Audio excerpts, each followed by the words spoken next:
بسم اللہ الرحمن الرحیم۔ بخاری شریف کی ایک حدیث پاک ہے 2812 نمبر، جسے حدیث عمار بن یاسر بھی کہتے ہیں۔ اس حدیث کو لے کے راوی حضرات صحابہ کرام علیہم رضوان اور بالخصوص حضرت امیر معاویہ رضی اللہ تعالیٰ عنہ اور آپ کے جو دیگر ساتھی تھے ان کے اوپر طعن و تشنیع اور برا بھلا کہتے ہوئے دکھائی دیتے ہیں۔ تو آج اس حوالے سے میں مختصراً آپ کی خدمت میں عرض کرنا چاہتا ہوں۔ حدیث پاک کیا ہے؟ بخاری شریف کے اندر موجود ہے۔ نبی پاک علیہ الصلوۃ والسلام نے حضرت عمار بن یاسر رضی اللہ تعالیٰ عنہ کو فرمایا، اے عمار، تجھے ایک باغی گروہ قتل کرے گا، تو اسے جنت کی طرف بلا رہا ہوگا جبکہ وہ تجھے آگ کی طرف، نار کی طرف، جہنم کی طرف بلا رہا ہوگا۔ اب اس سے راوی حضرات اور بالخصوص مرزا جیلمی اور اس کے جو حواری ہیں وہ نتیجہ یہ اخذ کرتے ہیں، چونکہ حضرت عمار بن یاسر رضی اللہ تعالیٰ عنہ جنگ صفین کے اندر شہید ہوئے، حضرت علی المرتضیٰ کے ساتھ تھے، اور حضرت امیر معاویہ رضی اللہ تعالیٰ عنہ ان کے ساتھیوں نے شہید کیے، قتل کیے۔ تو اس لحاظ سے نبی پاک علیہ الصلوۃ والسلام نے فرما دیا کہ عمار تجھے ایک باغی گروہ قتل کرے گا، تو لہذا باغی گروہ حضرت امیر معاویہ رضی اللہ تعالیٰ عنہ کا ہے، اور آپ کے جو ساتھی تھے وہ باغی گروہ تھے، جہنمی گروہ تھے۔ اس حدیث کو بیان کر کے مرزا جیلمی اور اس کے جو حواری ہیں راویوں کی طرح یہ نتیجہ نکالتے ہیں کہ حدیث کہہ رہی ہے کہ حضرت امیر معاویہ اور آپ کے جو ساتھی تھے وہ باغی تھے، جہنمی تھے۔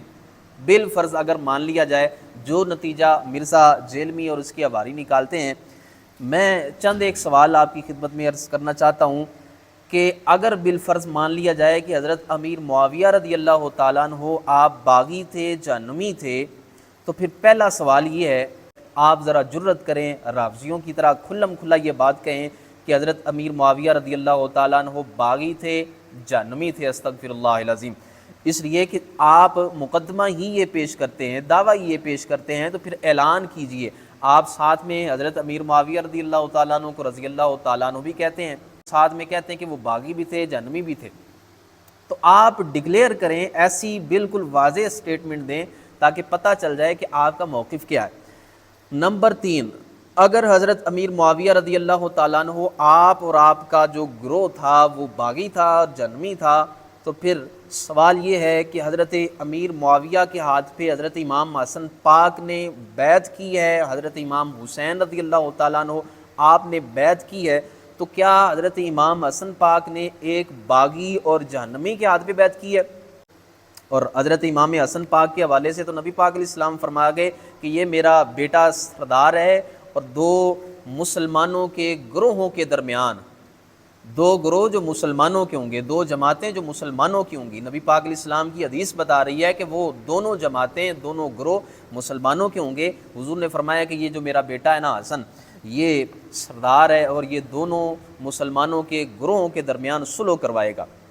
تو حضرت امام حسن پاک نے حضرت امیر معاویہ رضی اللہ تعالیٰ عنہ کی ذات کے ساتھ صلح کی، آپ کے ہاتھ میں بیعت کی۔ حضرت امام حسین رضی اللہ تعالیٰ عنہ آپ نے بیعت کی۔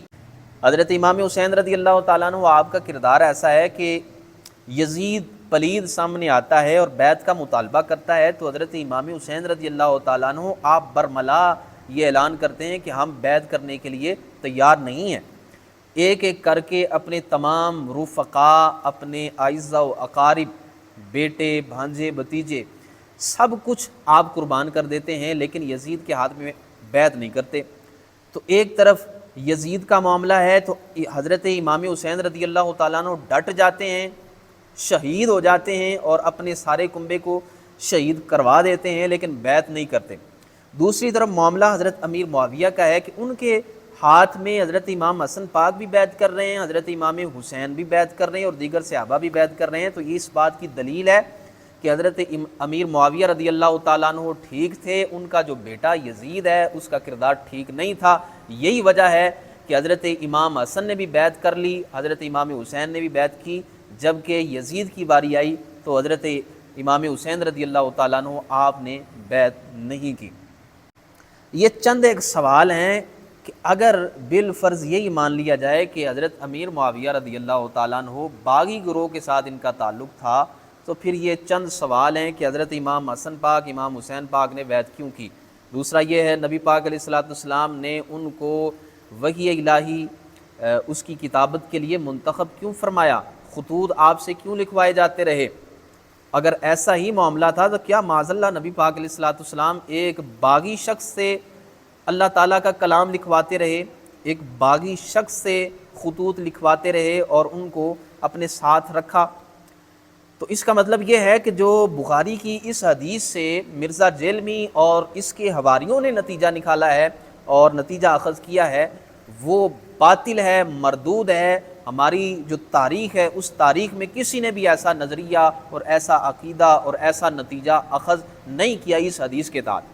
اب اس حدیث کا مطلب کیا ہے؟ بالکل واضح ہے، ہمارے جو متقدمین ہیں، علماء ہیں، انہوں نے بڑی وضاحت کے ساتھ اس پہ کلام کیا ہے، اور جو گرد و غبار صحابہ کرام علیہم رضوان کی زوات پہ پڑ رہا تھا، انہوں نے اپنی تحقیقات کی روشنی میں، قرآن و حدیث کی جناب روشنی میں اس گرد و غبار کو دور کیا ہے۔ علامہ ابن بطال رحمۃ اللہ تعالیٰ علیہ یہ متقدمین شارحین میں سے ہیں، انہوں نے بخاری شریف کی اسی حدیث کی شرح کرتے ہوئے یہ بات بیان فرمائی، اور یاد رکھیں کہ یہ 449 ہجری کے اندر ان کا سن وصال ہے، اس وقت ان کی وفات ہوتی ہے۔ اتنے پرانے عالم ہیں اور اتنے پرانے محدث ہیں۔ انہوں نے بیان کیا ہے کہ اس حدیث سے مراد یہ ہے حضرت امیر معاویہ رضی اللہ تعالیٰ عنہ آپ کی اور حضرت علی المرتضیٰ شیر خدا رضی اللہ تعالیٰ عنہ کی جب جنگ ہوئی ہے، جنگ صفین، تو اس جنگ کے اندر دونوں گروہوں میں کچھ خوارج لوگ وہ آ گئے تھے، داخل ہو گئے تھے، اور خوارج نے ہی حضرت عمار بن یاسر کو قتل کیا۔ یہ میرا موقف نہیں ہے، آج کے کسی عالم کا موقف نہیں ہے۔ 449 ہجری کے اندر علامہ ابن بطال یہ دنیا سے جاتے ہیں، ان کا سن وصال ہے۔